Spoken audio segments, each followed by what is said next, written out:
ఇప్పుడు కేవలం 7,999 up to 10 kgs వరకు బరువు తగ్గి అధిక బరువు నుంచి వచ్చే ప్రధాన సమస్యలను దూరం చేసుకోండి.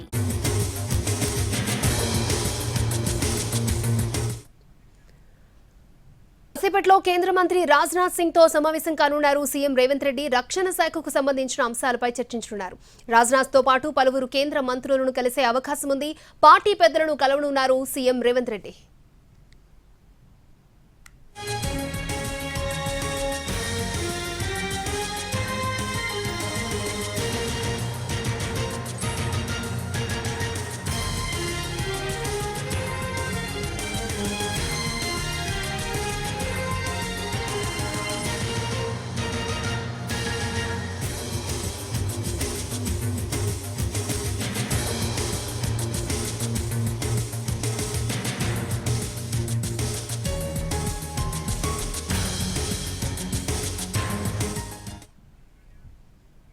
కాసేపట్లో కేంద్ర మంత్రి రాజ్నాథ్ సింగ్ తో సమావేశం కానున్నారు సీఎం రేవంత్ రెడ్డి. రక్షణ శాఖకు సంబంధించిన అంశాలపై చర్చించనున్నారు. రాజ్నాథ్ తో పాటు పలువురు కేంద్ర మంత్రులను కూడా కలిసే అవకాశం ఉంది. పార్టీ పెద్దలను కలవనున్నారు సీఎం రేవంత్ రెడ్డి.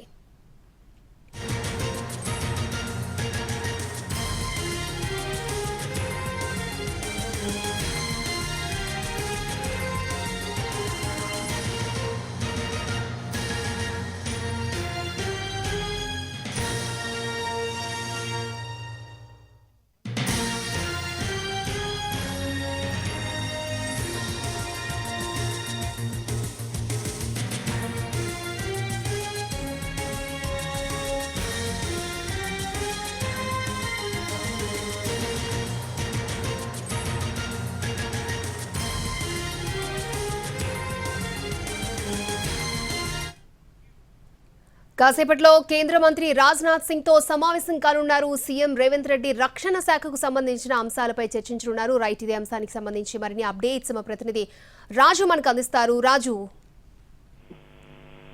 అక్షయ, తెలంగాణ ముఖ్యమంత్రి రేవంత్ రెడ్డి ప్రస్తుతం ఢిల్లీలో ఉన్నారు. ఢిల్లీ పర్యటనలో ఉన్నారు. ముఖ్యంగా పలువురు కేంద్ర మంత్రులను అపాయింట్మెంట్స్ కూడా అడిగినట్లు తెలుస్తుంది. రాష్ట్ర ప్రభుత్వానికి సంబంధించినటువంటి పలు అంశాలపైన కేంద్ర సహకారం అవసరం ఉందని చెప్పి ఇప్పటికే పలుమార్లు స్పష్టం చేసినటువంటి తెలంగాణ ప్రభుత్వం ఆయా శాఖలకు సంబంధించినటువంటి ఏవైతే అంశాలు ఉన్నాయో వాటన్నిటిని కూడా సదరు కేంద్ర మంత్రుల దృష్టికి తీసుకెళ్లేందుకు ప్రయత్నాలు చేస్తున్నారు. అందులో భాగంగానే ప్రస్తుతం పార్లమెంటు సమావేశాలు జరుగుతున్నటువంటి సమయంలో కేంద్ర మంత్రులందరూ కూడా ఢిల్లీలో అందుబాటులో ఉంటారు. సో అందులో భాగంగానే కేంద్ర మంత్రుల అపాయింట్మెంట్స్ అడిగినట్టుగా తెలుస్తుంది. ముందుగా 4:30 గంటలకు కేంద్ర రక్షణ శాఖ మంత్రి రాజ్నాథ్ సింగ్ తో తెలంగాణ ముఖ్యమంత్రి సమావేశానికి సంబంధించినటువంటి అపాయింట్మెంట్ ఫైనల్ అయింది. ఈ సమావేశానికి తెలంగాణ నుంచి గెలిచినటువంటి కాంగ్రెస్ ఎంపీలు కూడా హాజరవుతారు. దాంతో పాటు తెలంగాణ మంత్రి కోమటిరెడ్డి వెంకటరెడ్డి కూడా ప్రస్తుతం ఢిల్లీలో ఉన్నారు. వీళ్ళందరూ కలిసి రాజ్నాథ్ సింగ్ తో సమావేశం కానున్నారు. ఆ తర్వాత 5:30 గంటలకు ప్రత్యేకంగా నితిన్ గడ్కరీతో కూడా సమావేశం జరిగే అవకాశం ఉంది. సో ఓవరాల్ గా కూడా రాష్ట్రంలో ఉన్నటువంటి పలు అంశాల సంబంధించినటువంటి విషయాలను అటు కేంద్ర ప్రభుత్వం దృష్టికి తీసుకెళ్లబోతున్నారు. ముఖ్యంగా రక్షణ శాఖకు సంబంధించినటువంటి పలు అంశాలు ఇప్పటికే రాష్ట్ర ప్రభుత్వం కేంద్రానికి వినతి పత్ర రూపంలో అందించినప్పటికీ కూడా వాటిని స్వయంగా చర్చించేందుకే తెలంగాణ ముఖ్యమంత్రి రేవంత్ రెడ్డి ఢిల్లీకి వచ్చినట్టుగా తెలుస్తుంది. ముఖ్యంగా ఏదైతే ప్రత్యేకంగా అటు హైదరాబాద్ లో ఉన్నటువంటి కంటోన్మెంట్ ప్లేసెస్ ఏవైతే ఉన్నాయో వాటికి సంబంధించినటువంటి పలు అంశాలను రక్షణ శాఖ మంత్రి దృష్టికి తీసుకెళ్లే అవకాశం కనిపిస్తుంది.